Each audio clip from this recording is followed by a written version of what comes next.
Everybody, and welcome to episode number 49 of Beach Talk Radio. This is Saturday, March the 29th, 2019. My name is Ed Ryan, along with my better half, Kim Ryan. It's today the 30th. It's today the 30th. Here we go. Hello, everybody, and welcome to episode number 49 of Beach Talk Radio. This is Saturday, March the 30th. Stop yelling. 2019. We are live from Peach Time Out in Times Square on Fort Myers Beach. And, of course, we want to say hello to everybody listening across the state of Florida on the Florida Podcast Network. In addition to coming to you live on Facebook, you can always listen to the show on iHeartRadio, on Spotify, Spreaker, Apple Podcast, iTunes, the Pocket Cast app, Beach Talk Radio, basically everywhere podcasts are available. And those of you watching on Facebook, you can comment on the show today. Today's show is one you might want to ask questions about because we have two very special guests on today. You can submit your questions in the chat box today. I want to say hello to some friends we met at the Shrimp Festival who come down here from Massachusetts. So hello to everybody up there. Okay. Yeah. You're waving to them on the camera. I'm They're waving. not sitting here, all right? No. And by the way, if you're friends with us on Facebook, you can also follow us on Twitter, on the Instagram, and also on YouTube. It's a big day on the beach today. It is a big day, and it's a beautiful day. Why is it a big day on the beach today? Why is that, dear? Because at 11 o'clock, the Fort Myers Fire Department is having an open house to celebrate their 70th birthday. Wow. Chief Love was also named the fire chief of the year. That is amazing. Yes, so they're going to honor Well Chief Love. deserved. Well deserved. They should have invited you to celebrate your 70th. Ah, you're funny. Can't you save your jokes till the end? Thanks very much. All right. Every week we're picking up new listeners and viewers, dear, so we want to thank everybody for sharing the page and telling everybody about the show and sharing with their friends and neighbors. Again, Beverly Milligan will be joining us at the bottom of the hour for the second half of the show to talk about the heart of the island. Hottie. And right now our first guest is from Sanibel. You might have heard of him once or twice. His name is Chauncey Goss. He's from across the pond in Sanibel. He's joining us today because he's got a lot of responsibility. First of all, thanks so much for coming on the show. We appreciate it very much. Oh, thanks for having me.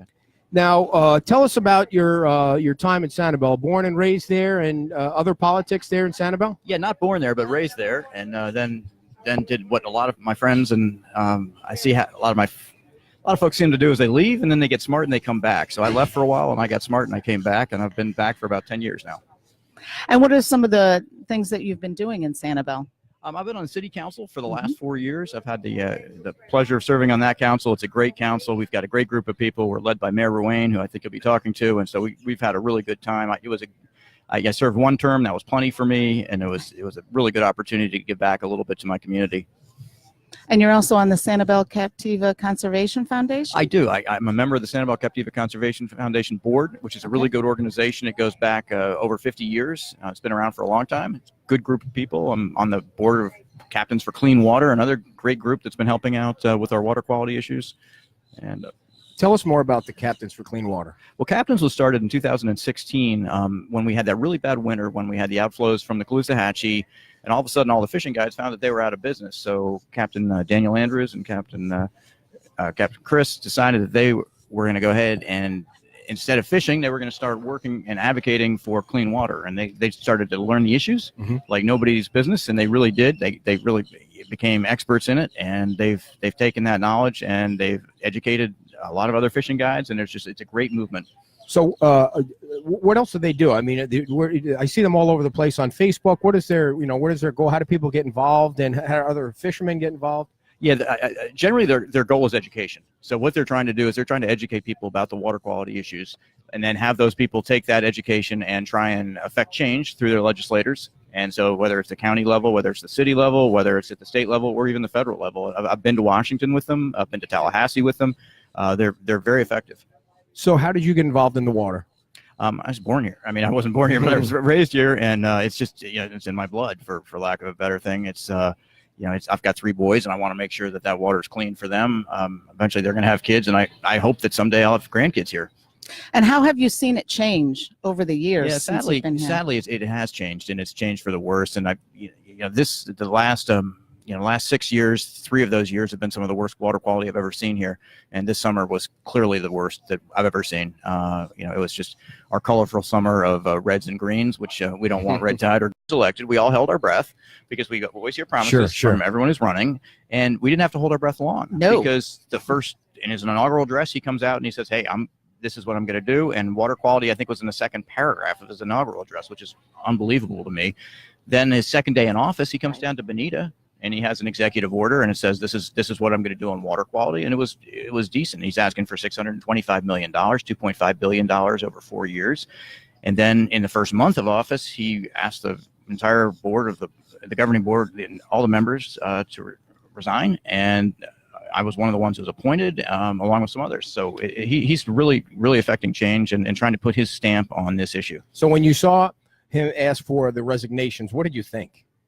Well, I thought, my analogy is it's a little bit like a new coach coming in, and the Florida voters voted in a new coach as a governor, and that new coach came in and he said, I want my new team.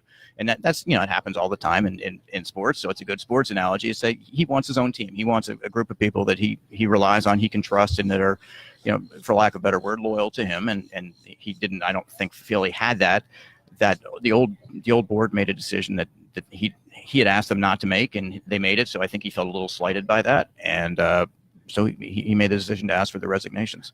A lot of people might not know what was going on to cause some of the water issues. Can you talk about what was going on up there? Did it have to do with sugar? Did it have to do with other industry that is actually causing some of the issues that we had faced last year, where it was just devastating down here? Well, there's a lot of moving pieces to this, but yes, generally the coasts are not looked at very highly when you sort of look at the priority of users. And I'm sure you've heard the mayor talk about shared adversity, and it's something that we were always getting the adversity side, but there's not a whole lot of sharing going on. And if you were here last summer, you saw that. So what the scale, the thumb was on the scale a little bit on the sides of the agricultural community, in that they want to make sure that the lake is held high enough, and the user community wants to make sure the lake is high enough, which I understand, but they want to do so at the expense of, if that lake gets too high, then all that water's coming our way. So right now the Corps is doing what I think is an excellent job of drawing the lake down. They're using what they call operational flexibility to draw the lake down a little bit. And by doing that, if it does rain, and when it's going to, and it's going to start to rain again, last May we had just an incredible amount of rain. I'm sure it's going to rain again this summer. When that happens, the lake's going to be a little bit lower. So they're not going to hopefully have to do the discharges that we don't want, particularly that time of year, because we get a lot of water from our own watershed. Right. So we don't need it from the lake in the summer. This time of year we do. So was it a lot of decisions that were being made by those people on that board that forced things to not work in our favor, and now we have more people on the board that will I think the easiest way to put that is, think of it as a pendulum. I think the pendulum was way up here. My goal as chairman of the governing board is to bring that pendulum back to the middle. I don't want to swing it, way left or right. I think right in the middle is good. That way there's good balance, and that's what we really need on the board, is balance. The coastal areas have not been terribly well represented. They're very well represented right now. All right. And on the board, can you give us a little bit of information about how the board is made up and what the South Florida Water Management District does, some of their key initiatives? Yeah, that's a great question. So the South Florida Water Management District, it's made up of 9 appointed members. Right now there's 7 of us. There's 2 more that still need to be appointed. They're appointed by the governor, and they're confirmed by the Senate. None of us have been confirmed yet. Hopefully we'll be confirmed in the next couple of weeks, if all goes well. So what the district does is it runs from Orlando. It's 16 counties running from Orlando down to the Keys. It represents 8.1 million people, which is about 41% of Florida's population. So it's an enormous area, it's an enormous district. We have ad valorem taxing ability. So for every $100,000 your house is worth, we get about $29. So, or $290 for $1 million worth of assessed value. So that's sort of what our millage is. And we do tax. We also get some money from the state. And what we do primarily is flood control. And you don't see a lot of flood control on this coast. So most people on this coast aren't as familiar with the Water Management District as they are on the East Coast, where you see the signs with the alligators on them, when you're driving across. Right. That's all Water Management District. So flood control is a huge issue for us. Figuring out who gets the water, that's the political issue. Then we do Everglades restoration, and we also do some environmental permitting. And we have an office in Fort Myers that does that for this coast. When you said figuring out who gets the water, finding out who gets the water, what does that mean?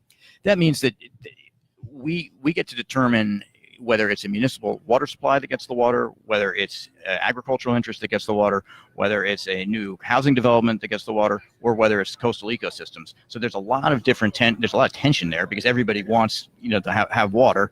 We have enough water. We get 53 inches of rain every year on average.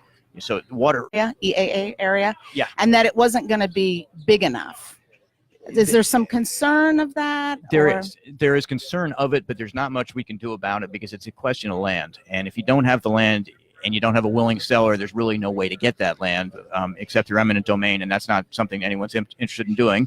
Right. So we're taking what we have, right, and we're going to build the best project we can, and it's going to be the EAA is going to be a great reservoir south of the lake, which we need so we can store water. We can send water down there during the wet season, store it. We got it for the dry season if we need it.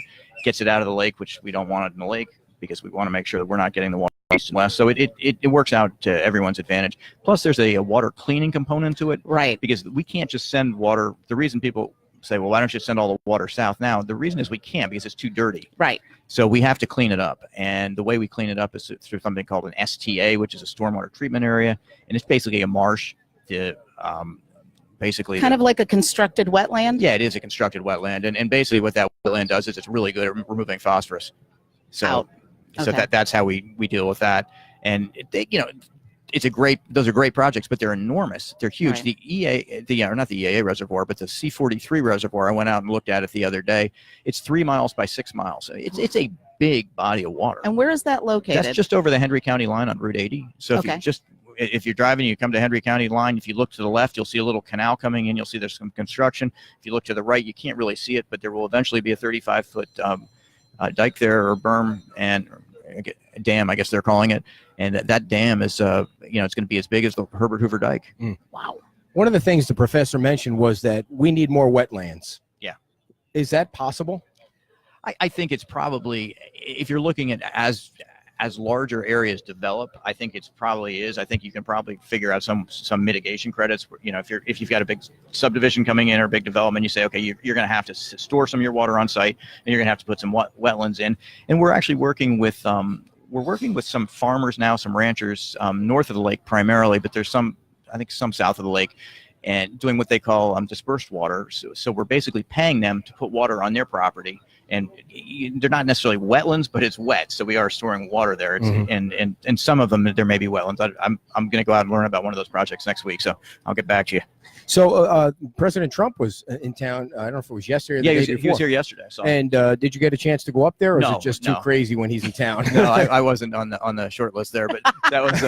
I'm surprised at that, being that it looked like he specifically came down to. Well, I think he did, and I think he came to talk primarily about the Herbert Hoover Dike, which is that restoration's been going on for a long time. It's something that really needs to be done because it threatens all the towns south of the lake, I guess all around the lake, but primarily south. And it's not necessarily an Everglades restoration project, but it's a very important project. And so he was here to talk about that. And I think that the governor talked also about some of the Everglades restoration projects. Unfortunately, we didn't get as much money as we were hoping we were going to get from the president in his budget request. So that came out that came out on March 11th. And he asked for $63 million. We were asking for $200 million. So we're a little bit off. It's not over yet. Congress has the final say. So Senator Scott, Senator Rubio are working very hard on that, and Governor DeSantis is working hard on it. Our Congressman Francis Rooney is pushing the ball really hard. He's been a tremendous advocate for this. So it sounds like we have all the right people in the right places so far. Is that right? Yeah, or I think is it 80%, 90%? No, I think we're firing on all cylinders right now, and if we don't get something done, it's shame on us. Great way of putting it. So the big question is, can what happened last year happen this year? Yeah, it can. I think it's, and I don't mean to be flip about it, but it's really up to God. If we get a lot of rain and the Corps of Engineers is going to have to, they will not let the lake go above 17, 18 feet because they can't, because it'll breach. And, we had in 1928 hurricane, we lost 3,000 or 4,000 people. It would be way worse than that if we had that dike breach. So they're very concerned about that. So it's a life safety issue for them. So if we have a ton of rain, we're going to end up getting that water right now. We will, do as much as we can. They can try and store some water to the north. They can try and send some water to the south. But the short answer is it depends on the rain. They're drawing the lake down now, which is good. So it gives us a little bit of breathing room. but it's up to God. Ultimately, it would be nice if that water weren't dirty or full of nutrients. Right now it is. Eventually, hopefully it won't be. That's a much longer battle, but that's something that needs to be done. Is we need to figure out ways in Florida to get the phosphorus and the nitrogen out of the water that's going into the lake. How does that happen? It happens through different regulations for things like sewer to septic, or septic to sewer rather, and making sure that To Lake O, who makes the decisions about releases? That's a great question, and we get it all the time because nobody knows. I mean, we know, but the general public doesn't know. Well, I'm learning. I've been doing this for just over 3 weeks. Right. So it's the Corps ultimately has their hand on the lever this time of year. When the water gets below into a low subband in the lake, which is sort of a drought level, that's when the water management district takes over, and then we decide. But right now it's the Corps, and it's the lake's about 2.5 feet lower than it was last year at this time. So from can red tide, can we get the whole discharge that we had last year? Yeah, we can, but we're starting from a much lower spot, and we haven't really hit the dry season yet. And we're sort of in it, but it's really April, May that'll be the worst of it. And the reason the Corps is drawing the lake down right now is that this is an El Nino year. They're expecting more rain. Generally, we get a little more rain in the spring than we would normally. So they're anticipating that. And I know I was looking at a memorandum that went out recently about water control this week, and that there was a little bit of cyanobacteria, and so the group was advocating for the Corps to kind of slow down some of its releases. So is there a give and take between the agencies and all the groups together? Yeah, there absolutely is. There's a discussion. There is a cyanobacteria on the lake. There probably, I don't know if there's always is, but the lake has a lot of nutrients in it. It was churned up a lot in Irma, and those nutrients reside there, and the cyanobacteria lives on that stuff and does pretty well by it. The hard part is we need the water this time of year, and our estuaries need it. So we're always asking for water, and we if we can get 1,000 cubic feet per second CFS, that's good for us, and that's something we've been asking for. It's something that we've been getting. Actually, we've been getting more than that because the Corps is trying to draw the lake down. The East Coast of St. Lucie does not want it, so the Corps is, I think, been giving them water and is now starting to stop doing that, which is it's good for them and their estuaries because they don't really need it this time of year. But it's just a balancing act, and it's I mentioned operational flexibility earlier, and that's really what you want, a human in the loop, because it's really easy to just say, okay, you have all these decision matrices, but you need someone who can. It's a little bit of a art. It's not all. There is science, but I think there's a little bit of an art to it. And there's a schedule that they follow, correct? Are they looking to update that schedule? Because it's relatively old. The schedule is old, as done in 2008, and I think it was based on data that was older than that. So they are doing that, and that was called LORS, which was the Lake Okeechobee release schedule, and now they're calling it LOSUM, which stands for Lake Okeechobee something. And I'm sorry, I got the acronym in the brain, but I can't remember. 3 weeks. Yeah, so I said, give me some time, but I think it's an operating manual. I think it's so that's being redone right now. There's a public comment period till April 22nd, I believe. We've had a couple of hearings. We being the community, but they're actually the Corps of Engineers has had the hearings over here. We've had one in Lehigh. There was a meeting in Cape Coral. It wasn't a hearing, but they're definitely taking comments. So that's encouraging, because when that's done, hopefully we're going to make it sort of set in stone for the Corps to make sure that we get that water during the dry season, because that's really important for us. There was a report on a TV station this past week that there's already algae in the water. Is that bad news now, or is that just normal? I think it's both. I think it is bad news, and I think it is the new normal. I think until we can figure out a way to reduce our nitrogen and phosphorus loading, we're going to keep having algae. So the other thing that we see people doing is they're putting these. I've already forgotten the name of them. They're putting these boxes out. The mini. Yeah, the mini reefs. There are 50 of them down here in Fort Myers. Or I haven't seen them. Okay. What do they do? Are they in the saltwater or freshwater? Well, they're going in the canals to help bring back the reefs, which will then clean the water more naturally, bringing back oysters and bivalves, and so there's that effort to go and clean the water that way. I mean, we've seen other things that they were ultrasonic. The buoys that have the ultrasound too. All these different things people are trying. Is that just craziness? No, I hope not. I hope that there is a silver bullet out there that somebody can come up with that fixes this. I'm not a scientist. Right. I'm not an engineer. I don't know. I've had since the first day I was appointed, my phone started ringing off the hook, and everybody's got a technology, and there are a lot of really cool things they're doing. Yeah. But I'm not going to evaluate them because I'm not capable of doing that.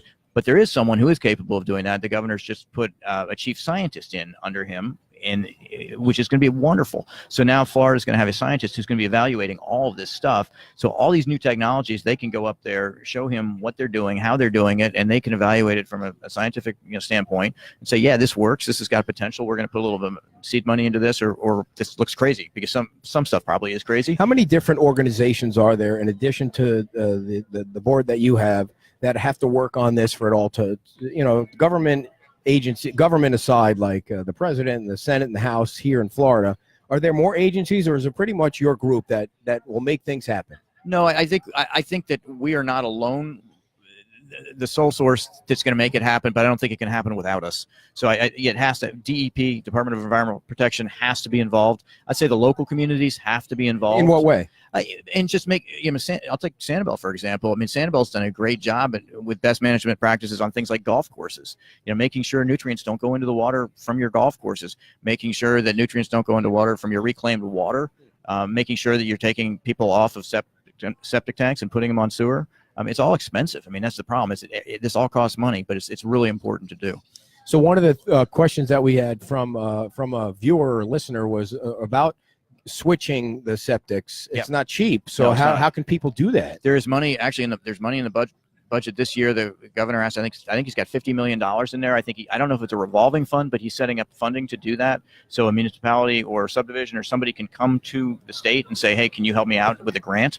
And because I think that's probably the way to do it is leverage that money the state's putting out there, because that's what Sanibel did, is they got a little bit of state money, but the community stepped up and did this. So it's not an individual that can go and call somebody and say, I'll do this if I have some financial help. It's got to be like an HOA or something. I think you'd have to work through an HOA or your elected official.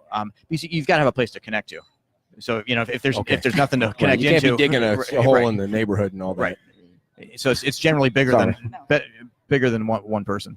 Okay, so we have all these different organizations. Then last weekend, a couple weekends ago, we had this organization come down here to protest about something else. What's the name of that company? March Against Mosaic. Is there anything that's to that? There probably is, and I'm getting a little bit out of my lane here, because this is going to sound odd, but that is the Southwest Florida Water Management District that has jurisdiction. I didn't even know there was one. Right. So it's a much smaller area. No, it's huge, and they have, I think, 13 members on their board. They're a big board. They go from Brooksville down to Charlotte County.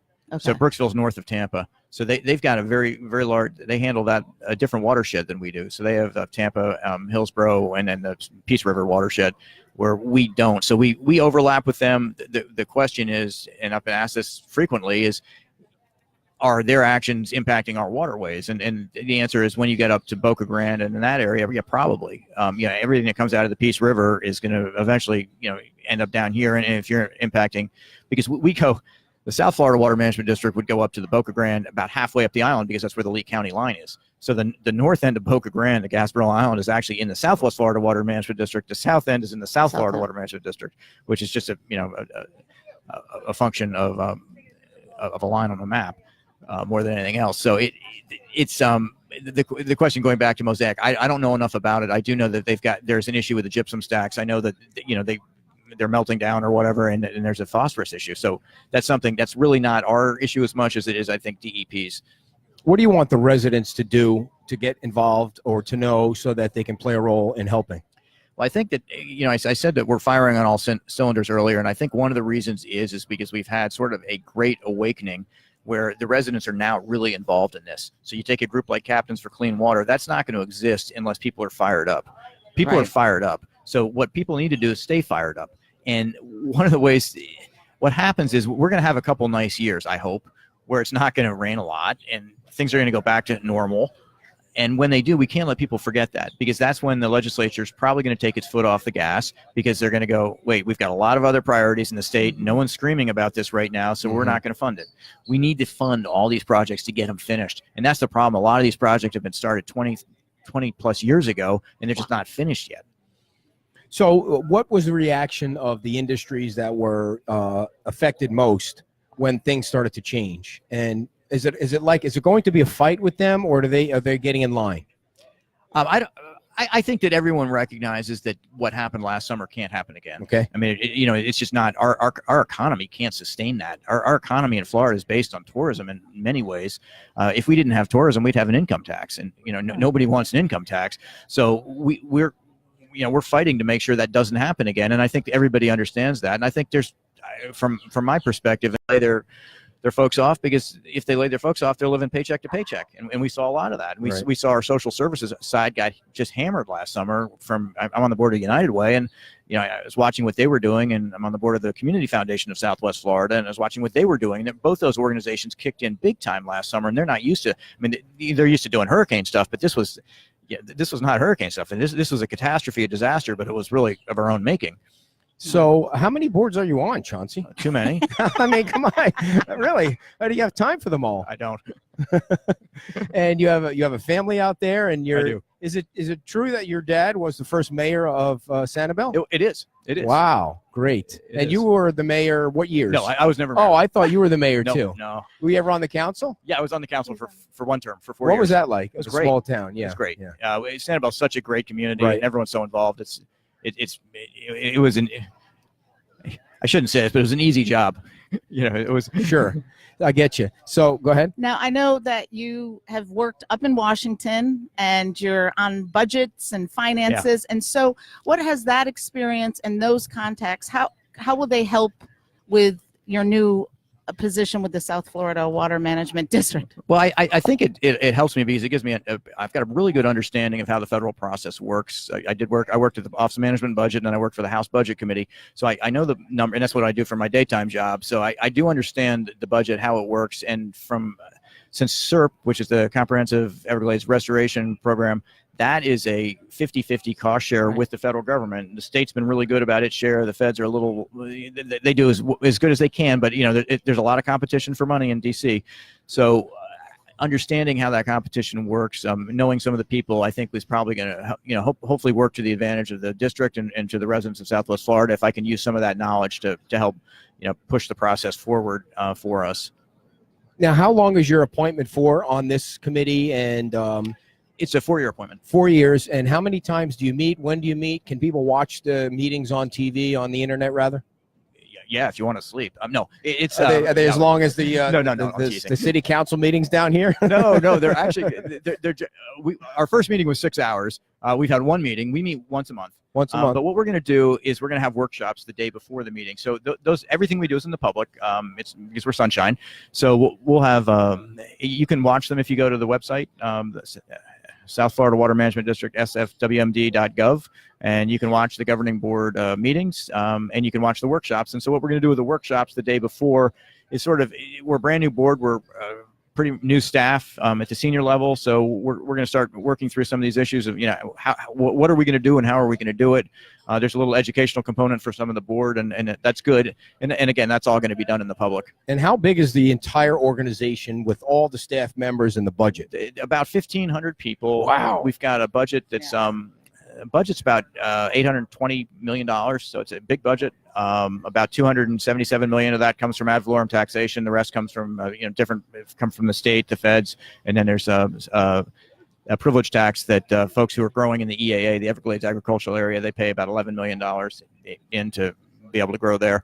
So it's a big budget. It's a big organization, and again, remember, it's 8.1 million people represented, 41% of the state's population, running from Orlando to the Keys. So it's a big organization. And are they paid positions for the people on the board? Oh, no.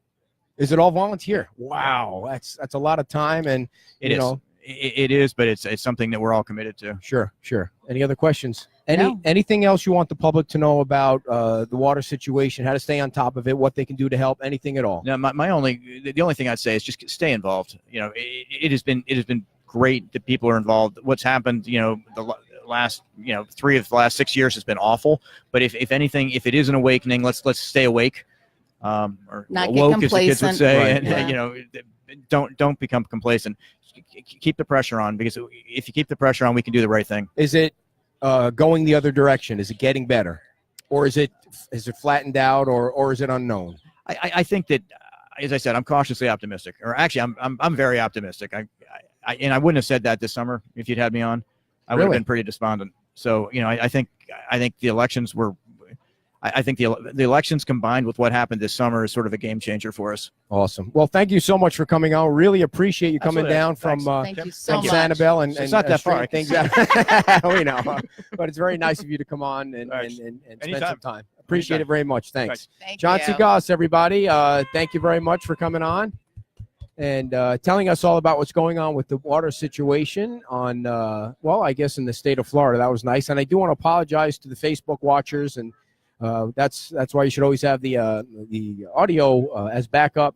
Download our app, which is free from the Apple App Store. And if you're watching on Facebook, we'll always reconnect in a couple of seconds. So we apologize for that, but And yeah, like you said, whatever they missed, they can go back and listen that's to. right. You can listen in full on the app. It never gets interrupted when we are feeding out the audio. But it is quite crowded down here, so I'm sure that the Wi-Fi is overloaded. And right now, I think we're going to switch chairs, and Beverly's going to grab that microphone. Dear, Want me to- yeah. All right, yeah. you're- Beverly Milligan is here. She's kind of like a regular guest. How many times have you been on now?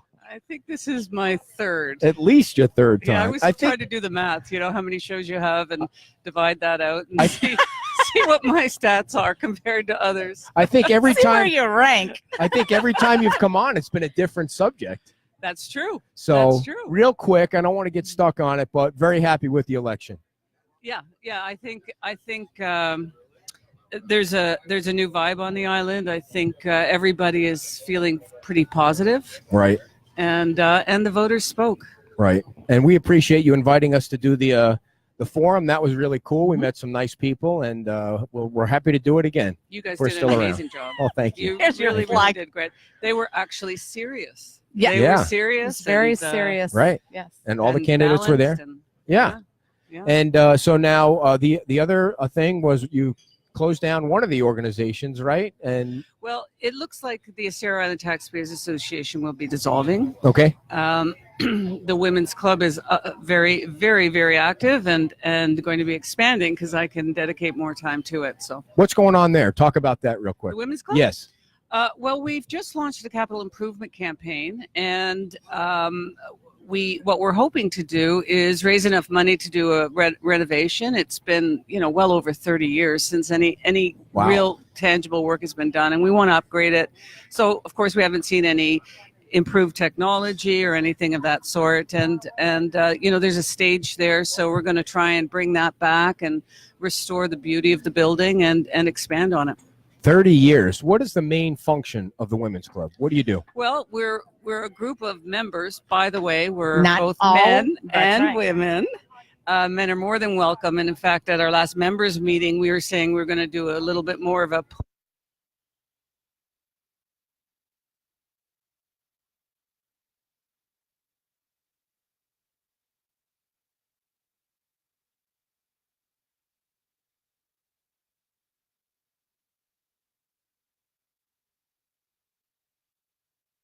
sure I when, but love bingo. yeah. The residents on Curlew got together and had a party and decided that the women's club would be a fantastic place for it.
For anybody that wants to schedule some kind of an event or something and not be in conflict with other nonprofits and other activities on the island. Well, great. And you're here today. We're going to talk about something relatively new. Well, interestingly, it's not exactly new. Right. It's the heart of the island. It's a renewed. It's a renew, yeah. Or shall we say its time has come. It has arrived. That's right. That's right. So what is the heart of the island? So way back when they were writing the comprehensive plan, council and the town at that time had envisioned Pearl Street to Dakota Street as being the second tourist destination on the island. And so it's called the heart of the island. It was named that in the comp plan. And it is got the historic society. We've got the historic cottage. The library. We've got the library, Myerside, and many other amazing businesses. Tuckaway's there. Myerside Sandy Beach is there. But there's town council. I mean, the town hall is in the heart of the island. So it was there. It was designed to be that second tourist destination, and the stakeholders in the island that live and work in the heart of the island feel its time has come. And how are you gonna? How is that gonna be accomplished? So the first thing that we did was we reached out to businesses on the island and had a meeting, and the first meeting, and that actually happened last May. Okay. So we have been meeting fairly regularly, all of the stakeholders, and mapping out just how, to answer that very question. It involves full participation, of course, of the vision of the plan and Fort Myers Beach. The town of Fort Myers Beach. It really requires their investment and interest and participation. They really need to bring that forward. But it also involves the stakeholders. And is there going to be a brochure that gets developed? Yeah, right now, one of the things that we decided to do, and this is really important because I can tell you where we are, but in terms of visioning for the heart of the island, the comprehensive plan really does a lot of that for us. It said it says right at School Street, they want to rebuild the arches there as the entryway to the heart of the island. Nice. Yeah, so that's the beginning. They want to see consistent planting. We had envisioned, and we've been working with Barbara Hill and others to bring in art to the heart. Art to the heart. There you go. I've never said that. And consistent flags and things like that identify themselves. But also we want to start doing events in the heart. So for example, the library this July, I believe it's the 27th to the 29th, we'll be doing Christmas in July. Love that. Yeah, and so we'll be and other businesses will be decorating their properties with with Christmas theme to support that. And we're talking to Bay Oaks and the Mound House because it's close enough to the heart that we've kind of embraced grandfathered them in, or grandmothered them in. Grandmothered them in. Yeah, so that's, and then of course, all those treasures, the pool, right? So to bring about an awareness of this. So yes, a brochure for sure, that has been discussed. There you go again. Did you ever say that brochure before? For sure? Is that another new one for today, or Another new one for today? The brochure. she's for rhyming sure. and she's not even picking up on Who it? knew? Who knew? How's the Arches project coming along? Well, it hasn't started. One of the things that we're really, really struggling as a group of stakeholders, we've met so many times. We decided that we were going to start a nonprofit, something like Friends of a 501c3, so something to the effect of Friends of the Heart of the Island or something of this nature. So we're in the process of doing that. We've designed a logo, but we've gone before council a number of times, and in fact, we were in front of council when at the inauguration, and what we asked them was to effectively assign a steering committee or establish a steering committee. What's happened to date is that they have The previous council gave the responsibility for the heart of the island both to BORCAB, the Bay Oaks Advisory Committee, as well as CRAB, the Community Resource Advisory Committee. So what has been happening, Bay Oaks has been looking at quite specifically just Bay Oaks, Right. and CRAB is just ramping up. So they've sort of been. It's been a volleyball between two advisory committees. Oh wow. A division there. So what we said to council was, listen, we're not going to realize this vision by making 3-minute presentations to advisory committees who are bouncing a ball back and forth. Right. This is not how we are going to realize the heart of the island in the way that the community, the comp plan wants it to be realized and has defined it. What we need really is a steering committee where we would have the participation and representation of CRAB. We would have the representation on this steering committee from BORCAB, and we would have stakeholders steer this advisory committee, maybe even a council member be on the steering committee, and assign it not permanently, but have a steering committee really have a look at the heart of the island in its entirety, and not 3-minute presentations to these various organizations or advisory committees. Too many kitchens in the cook or something like that. Or Too many cooks in the kitchen. Yeah, exactly. Awesome. So, do you guys meet on a regular basis? Do you We meet? do. Where do you meet? Is it a sunshine thing, or is it a private thing where you don't want us to know about it? No, everybody's welcome. Cafe. Well, that's the other thing for. It's not reasonable for all of us to be meeting with each advisory person separately, Right. to be talking about the heart of the island because of sunshine. It just makes so much more sense to be steering. Where we meet varies. We've of late been meeting at Tuckaway because their food's really excellent. And they do much yoga. like Pete's, and they do yoga. They do lots of things. But as we increase our stakeholders, we will be changing up the meetings, moving from stakeholder to stakeholder. So we'll have one at Bay Oaks in all likelihood, the library, and so on and so forth, so that all of us can better understand what the heart of the island has to offer. And who are some of the members that are involved now? Well, we have Dan and Tree from Mango Street Inn. We, of course, have Tuckaway, the library. Allison Geeson for Bay Oaks and Mound House is going to join us one of these days, and we're going to talk to Bay Oaks. We have Jackie was at the meeting with you. Oh yeah, the chamber's in the heart of the island. And there was a reverend there, or yes, Rev Ivan. He's I don't think I've ever met him. Oh, he's a great guy. Great guy. Where's really. his church?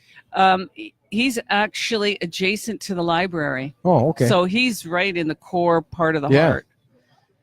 Right. He's part of that entranceway. So the heart of the island, you might have asked this before when I was under the table. Here we go. Is from where to where?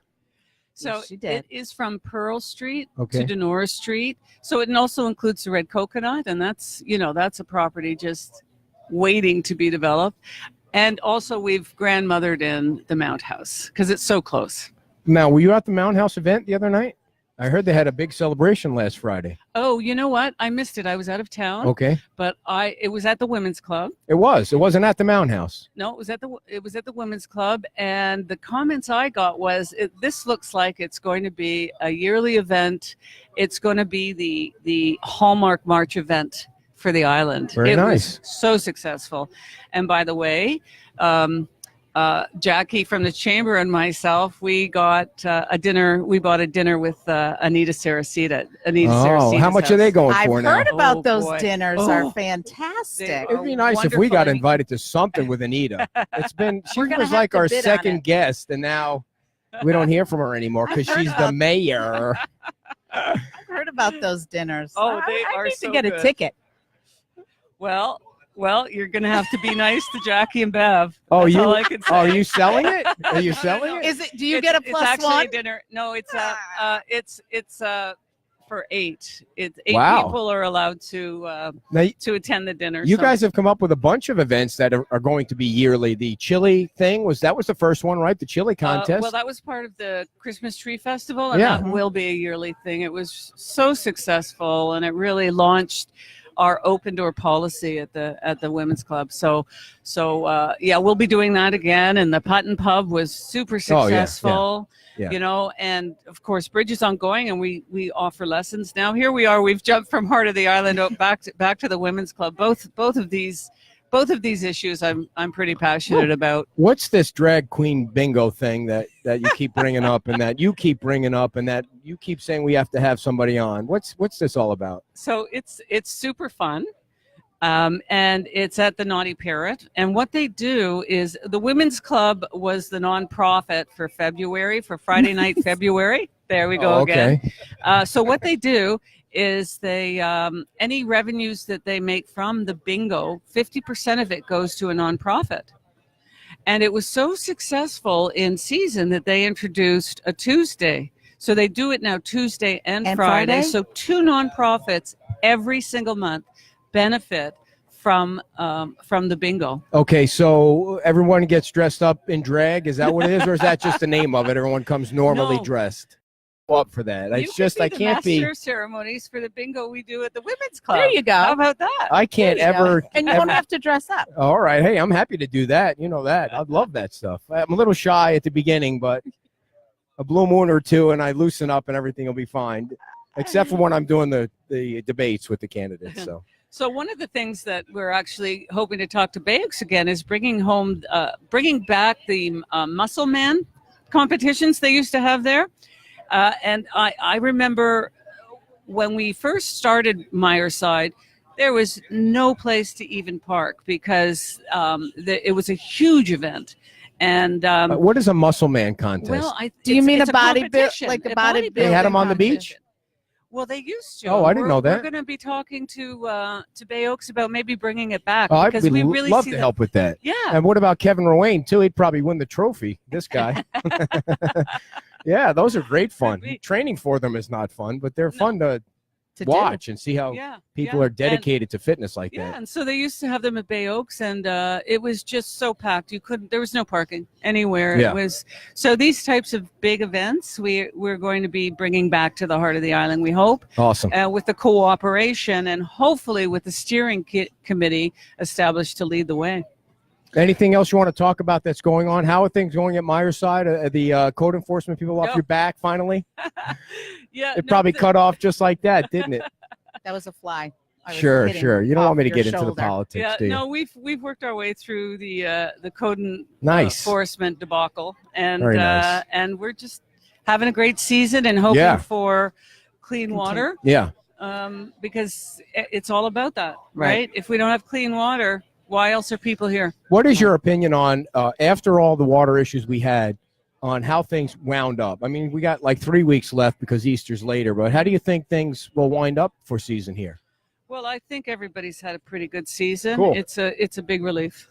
Awesome. Yeah, the line has been backed up quite a bit. Yeah. On really that's nice how days. We gauge it. Yeah. Yeah. Going home, seeing them come over the bridge. Although it's pretty wonky. Some days that there's no traffic, But that doesn't mean there aren't people here. There's a lot of people on the island today. So when's the next meeting for Heart of the Island? Next meeting for Heart of the Island is on the 10th of April at Tuckaway Cafe. Sorry. She wants a bagel. Sorry, they do have Amy. bagels.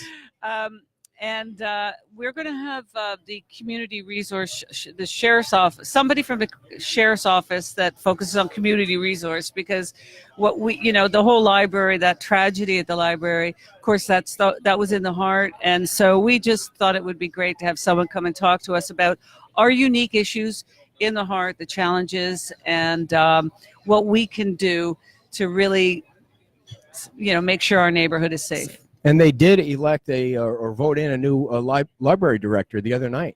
Yeah.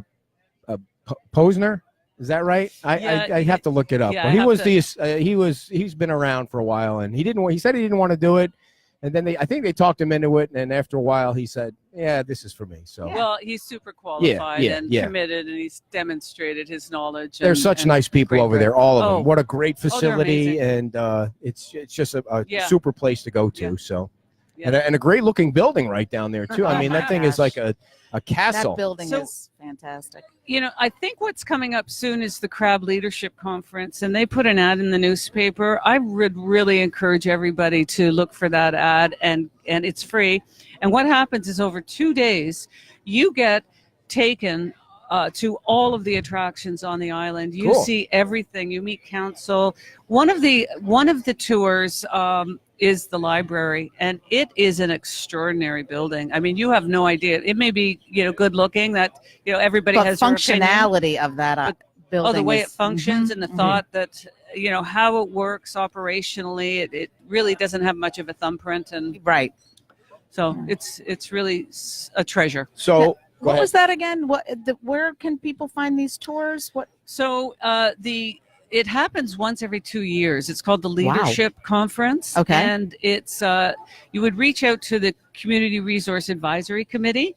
It is going to be happening this year, and I do believe it's going to be happening soon. It happens over 2 days, and my husband Roland and I took it, and it was the most helpful thing to understand. Where are some of the other this island. stops? Oh, you get a tour of Bowditch Park. Cool. You get a tour, and this is not just by anybody. It's the directors. Oh, wow. The Parks and Rec director gives you that tour. You get a tour of the Mound House by Allison. Wow. It's just and you spend a morning in town council, and all of the advisory committees. Council itself comes in. Wow. The fire department comes in. The sheriff's office comes in. There's only 20 spots, and it happens once every Wow. 2 years. So look for it. They always put it in the newspaper. Sign up for it. It's free. That's as free. hard as getting It's free. dinner at Saracita's. I don't know if it's that house. hard, dear, but 20 people every 2 years. It sounds like they could charge for that and do it. I mean, it sounds like it's a wicked amount of coordination that they have to do. Well, it's huge, and it's a big project, I think, for that advisory committee. But it's just what it does for you. It just so grounds you in knowing this island, how it works, its attractions, everything. And we have a big event coming up in May. I didn't even tell you about this, wife. We have the big event coming up in May is Taste of the Island, right? Which is That sounds that's yummy. fantastic. check this out. We're going to be judges. Yes. Beverly asked us last night to Are be we judging judges. food? Yes. Yes, you're going to be judges, and I'm gonna stop eating right now. Yeah. I'm super hungry. Yeah. So Dan and Tree over the Mango Street Inn, they oversee the judging. Dude, and this is that serious. aspect. This is serious business, right? There's Hey, prizes. I'm Oh, you're cleaning locked my in a room. palate right now. You get locked in a room With Yeah. him? with all the judges. Okay. And Phew. you decide if you're going to try seafood or beef, and you sit at that table, and boy, oh boy, you're not allowed out of that room, and you don't know Wow. you don't know who's prepared You're what. completely sequestered Yeah. to this area. You get so full, you eat the most fantastic food, you judge, you know who's won, and then you get released from the room and you go and you see who won, but you can't tell anybody. Okay, so let me just ask you this. Who was the judge for the chili contest that I came in last place, and do they have food in this contest? Not that I would hold that against them in any way, but if there's a connection somehow, I need to figure that out. No connection. Yeah, all right. All right. Well, Beverly, No connection. anything else that's events coming up that we Oh, missed? boy. Well, there's always events, but Okay. I think we've covered. Awesome. Well, Check thank the you. calendar. Check And the if- calendar. If you're keeping score at home, Beverly's third appearance on the show, just like the mayor. I think the mayor, Rowan, is up to 3 too. Wow. And we appreciate you coming on always. You always have great stuff. Yes, She thank could be you the so co-host. much. Thanks for having me. Thanks I a lot. appreciate it. Beverly Milligan, everybody. Yay. Thank you so much for coming on the show. And we have 3 minutes to wrap Ugh. things up. I'm sorry to surprise you about the food thing, dear. I'm so excited for that, and I'm already putting in my bid for seafood. Yeah, I'm not eating any seafood. I know. I'm not a We'll seafood fan, offset but I'll each eat the other. meat. I'll eat the beef. So awesome. So that was a great show with Beverly and Chauncey, and everything A went lot of swimmingly information today. today. Yes, a lot of stuff to go back and listen to as far as the water goes, and make sure that we push that out to everybody. And we want you to share that, and we're going to edit it all together so it's in proper pieces. And hopefully he will come back and give us Yeah. updates periodically on how the water water's management. Yep, how Yep. it's going. You know, it takes a guest at that level to get Lalo to come down all the way from his castle in Alva. Alva, or is it in Alva or is it somewhere else? It's an Alva. Great. So what else is going on, dear, before we wrap it up today? Not much. Back at work, had a good spring break. Yeah. Your mother had a good time? Mhm. I have to say I was a little nervous today with a guest of such stature. It's the first time I've gone through the whole morning without having a single beer. Just kidding, everybody. I'm always. You just let that go, right? Yeah, You just just don't want to letting talk it about go. that. All right, everybody. We appreciate you joining us today, and we will be back in 1 week. You have guests already lined up for next week, don't you? I know. Well, I haven't lined them up, but Crow has positively responded, so we'll be interested to get them on to talk about what they do out on Sanibel with the wildlife, and they get impacted. Their agency gets impacted by the water quality as well. So Tony Sands is going to come back on for another segment to talk about his show on the 7th, which is I think it's the same night or the next night. He's going to be at the Moose Club for his performance, his Frank Sinatra show. So he wants to come back on and talk about that. And don't forget, today is the 70th anniversary of the Fort Myers Beach Fire Department. They're having an open house at the firehouse today. and celebrate. Celebrate Chief Love, who Right. was voted the it's on the south end, John's telling us. That's where the celebration is. Go South. Go South. And that is what we're going to say. Chief was voted the Lee County Fire Chief of the Year. That is For somebody so that's well only deserved. 17 years old, it's He amazing looks he was able to 17, pull but that he's not. off. He's got such a vast amount of experience. He just Right. has a very young looking face. And I will be looking forward to you joining